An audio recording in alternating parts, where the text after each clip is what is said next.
नमस्कार, हल्ला बोल टीवी देख रहे हैं आप और मैं हूं विकास सिंह आपके साथ। नालंदा में मंत्री श्रवण कुमार और विधायक कृष्ण मुरारी पर हमला हुआ। ईंटें मारी गई है। ईंट जो मारी गई, अगर वो श्रवण कुमार को लगती तो देखिए श्रवण कुमार के साथ आज कुछ अनहोनी हो सकती थी, लेकिन वो ईंट श्रवण कुमार को नहीं लगी। वो ईंट उनके बॉडीगार्ड ने अपने ऊपर ले ली, उनके अंगरक्षक ने वो ईंट अपने ऊपर ले ली, जिससे उन्हें गंभीर सर में चोट लगी है। और सिर्फ श्रवण कुमार के अंगरक्षक ही नहीं बल्कि कई और पुलिस के जवान घायल हुए हैं इस पूरे घटनाक्रम में। क्या है ये पूरी खबर और क्या अनहोनी हो सकती थी आज, इस पर विस्तार से बात करने के लिए हमारे साथ मौजूद हैं हल्ला बोल टीवी के संपादक दीपक शर्मा सर। देखिए, आज जो हुआ है मलावा गांव में, हिलसा के, नालंदा के हिलसा के मलावा गांव में, वह एकदम दुखद है और निंदनीय है।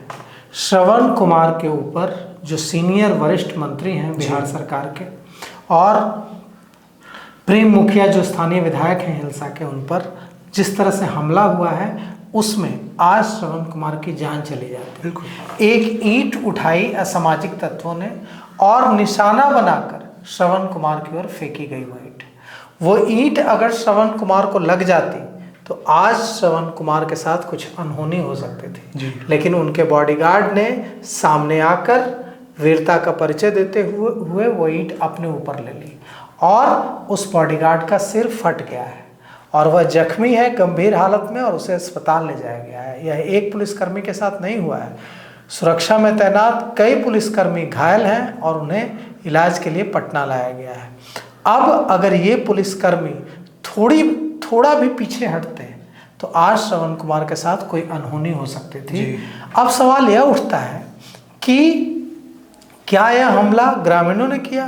तो इसका जवाब जो हमारे संवाददाता वहां से दे रहे हैं, इसका जवाब है कि नहीं, यह हमला ग्रामीणों ने नहीं किया, यह कुछ असामाजिक तत्वों ने, उस भीड़ जो थी आक्रोशित थी, भीड़ यह कह रही थी, ग्रामीण यह कह रहे थे कि हमें जो हमारे 9 लोगों की मौत हुई है ट्रक और ऑटो की टक्कर में, उनके परिवारों को उचित मुआवजा नहीं मिला है और आक्रोश जता रहे थे कि मंत्री और विधायक 5 दिन के बाद आए हैं। लेकिन यह जो पत्थरबाजी हुई है, या जो हमला हुआ है, या जो ईंटें चली हैं और जो बदतमीजी हुई है मंत्री श्रवण कुमार और विधायक के साथ, यह भीड़ में घुसे असामाजिक तत्वों ने की है।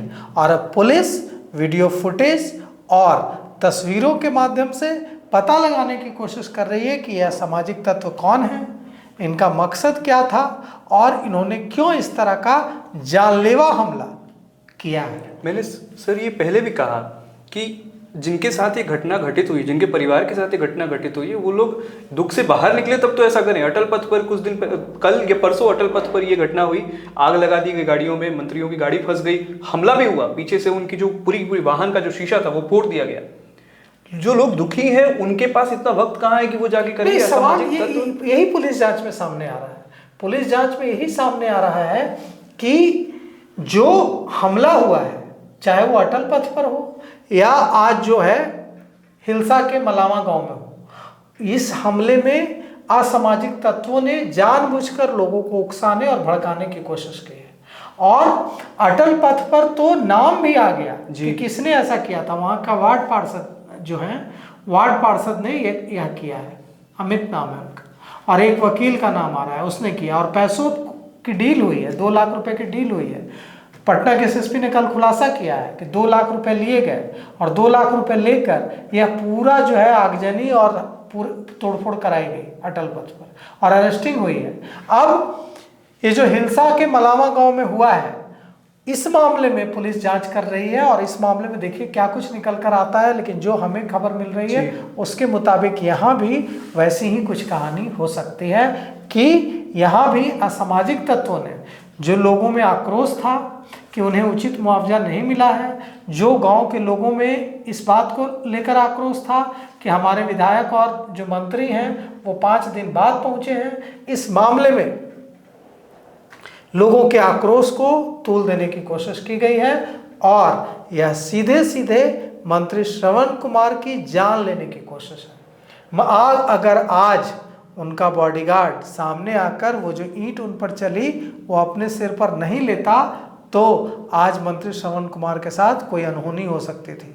लेकिन बॉडीगार्ड और दूसरे पुलिसकर्मियों ने बहुत समझदारी का परिचय देते हुए, और सोचिए कि अगर पुलिसकर्मी फायरिंग कर देते तो क्या होता। ये जो असामाजिक तत्व थे ये ईंट चला रहे थे, पत्थर चला रहे थे, और जो पुलिसकर्मी जिनके सिर फट रहे थे उनके पास लोडेड बंदूकें थी, होती हैं, लोडेड बंदूकें थी। अगर वे बंदूक निकालकर फायरिंग शुरू करते तो क्या होता। हवाई फायरिंग यही करते हैं। लेकिन उन लोगों ने कितना संयम का परिचय जी, दिया, हवाई फायरिंग भी नहीं की जी, गोली भी नहीं चलाई जी, और यह समझा मौके की नजाकत को और मंत्री को वहां से निकालने का प्रयास किया जी। लेकिन जब ये लोग वहां से गाड़ी में बैठे तो गाड़ी को घेर लिया गया, गाड़ी निकलने नहीं, कई बार गाड़ियों को घेरा गया उसके हाँ कई बार घेरा गया, गाड़ी को घेर लिया गया। गाड़ी घेर लेने के बाद गाड़ी से उतरे और उतर कर आगे बढ़े और दूसरी गाड़ी में बैठे, उसको भी घेर लिया। फिर वहां से उतरकर तीसरी गाड़ी में जाकर बैठे, उसको भी घेर लिया। लेकिन वहां जब तक घेरते तब तक वो गाड़ी स्टार्ट हो चुकी थी और आगे बढ़ चुकी थी। तब इन लोगों ने पत्थर फेंकना शुरू किया और पत्थर और ईंटें फेंकनी शुरू की। तो यह जो कुछ उपद्रव आज नालंदा के हिलसा के मलावा गांव में हुआ है यह बेहद चिंताजनक है और पुलिस को सख्त से सख्त कार्रवाई करनी भी चाहिए इन असामाजिक तत्वों को जो लोगों के आक्रोश को गलत तरीके से हवा देकर अपना उल्लू सीधा करने की कोशिश करते हैं। लोगों में नाराजगी थी सर, जब वहां मंत्री और विधायक पहुंचे तो लोगों ने अपनी नाराजगी जताई। ये जो पूरा का पूरा मामला सामने आ रहा है जहां मंत्री श्रवण कुमार अपनी गाड़ी से उतरते दिख रहे हैं, लोग उन्हें घेरे हुए हैं। 2-3 ऐसे ग्रामीण हैं वहाँ पे जो ऐसा कह रहे हैं कि तुम्हें ऐसा नहीं करना चाहिए। वो अपने भाषा में वो बात करते हुए वो गुस्से में लोगों को समझा रहे हैं कि तुम्हें ऐसा नहीं करना चाहिए, इन्हें निकलने दो यहाँ से।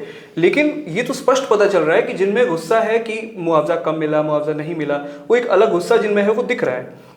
ये बात बिल्कुल स्पष्ट है। आपने जो कही कि असामाजिक तत्व, यहाँ बिल्कुल स्पष्ट हो जाता है कि असामाजिक तत्वों ने ही किया है, क्योंकि जो लोग उदास थे, जो लोग दुखी थे मंत्री के देर आने से, उनकी बात अलग थी। उन्होंने समझाया उनको कि आप इन्हें निकलने दीजिए, ये गलत है। यही बात जो है अब पुलिस को यही पता लगाना जी, पुलिस को यह बात पता लगानी है कि ये लोग जो वहां पहुंचे हैं असामाजिक तत्व, क्या इसमें कुछ बाहरी तत्व थे जी। क्योंकि अटल पथ पर जो हुआ परसों रात जी, उसमें तो यह बात पटना एसएसपी ने बताई कि पटना एसएसपी कार्तिकेय शर्मा ने यह बताया कि पुलिस की जांच में पता चला है कि 8 से 10 बाहरी लोगों को अटल पथ पर उकसाने के लिए, भीड़ को और आक्रोशित करने के लिए बुलाया गया और इन लोगों ने भीड़ को उकसाकर आगजनी कराई, शीशे के बोतल फेंके गाड़ियों पर, स्कॉर्पियो में आग लगाई, पुलिसकर्मियों पर पत्थरबाजी की। और क्या ऐसा ही कुछ मामला वहां हिंसा में भी हुआ है? हालांकि क्या बाहर से लोगों को वहां लाया गया और क्या बाहर से लोगों को वहां लाकर असामाजिक तत्वों को, लोगों की भीड़ को उकसाने में लगाया गया? तो यह जो सब, इस बात का पता तो पुलिस ही लगाएगी। पुलिस ही यह बात पता करेगी कि क्या अटल पथ जैसी स्थिति हिंसा में भी हुई है। अब देखिए पुलिस ने साफ साफ कह दिया है कि यहाँ जो लोग हैं, जो भी असामाजिक तत्व इसमें शामिल हैं, उनको हम बख्शेंगे नहीं। उनके खिलाफ गंभीर धाराओं में मामला दर्ज होगा और उनकी गिरफ्तारी होगी और उन्हें जेल की सलाखों के पीछे जाने से कोई नहीं बचा सकता है। अब देखिए पुलिस जांच में क्या कुछ निकल कर सामने आता है। सर, सिटी एसपी पटना ने जो अटल पथ पर जो घटना हुई उसको लेकर जब लोगों ने सवाल किया कि आप लोग जितनी जल्दी हो सके अपराधियों को पकड़ नहीं रहे हैं, वो घटना क्या था, बच्चों की मृत्यु कैसे हुई, आप नहीं बता पा रहे हैं। सिटी एसपी ने कहा कि जो भी रिपोर्ट्स हैं हम सब सामने रख रहे हैं, सारे प्रोसेस हम लोगों के सामने रख रहे हैं, फिर भी ये जो घटना हुई है इसका कोई तुक नहीं बनता है। नालंदा में जो घटना हुई है, क्या पूरी की पूरी जो मुआवजे की प्रक्रिया है इससे प्रभावित होगी? नहीं, देखिए मुआवजा की प्रक्रिया बिल्कुल प्रभावित नहीं होगी। मुआवजे की प्रक्रिया अलग है जी और पुलिस की जांच अलग है जी। पुलिस ये इस बात की जांच करेगी कि ईंट किसने चलाई, पत्थर किसने फेंके, किसने पीछा किया, किसने कानून अपना हाथ में लेने की एंगल हो कोशिश सकते हैं जी, कानून अपना हाथ में लेने की कोशिश की। तो यह जो पूरा मामला है इसमें पुलिस का काम है अपराधियों को पकड़ना। पुलिस का काम मुआवजा देना नहीं है, मुआवजा देना जिला प्रशासन का काम है।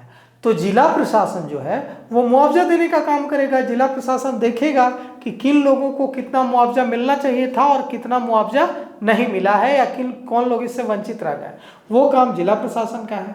और जो अपराधी हैं, जो असामाजिक तत्व हैं, जिन्होंने आज श्रवण कुमार की एक तरह से जान लेने की कोशिश की, उनका जो रोल है उसकी जांच करेंगे पुलिस अधिकारी, और उनकी रिपोर्ट के आधार पर उन पर कार्रवाई होगी।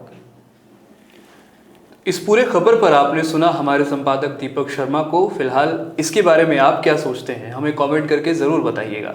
इस पेशकश के लिए इतना ही। आगे की खबरों के लिए देखते रहिए हल्ला बोल टीवी। शुक्रिया।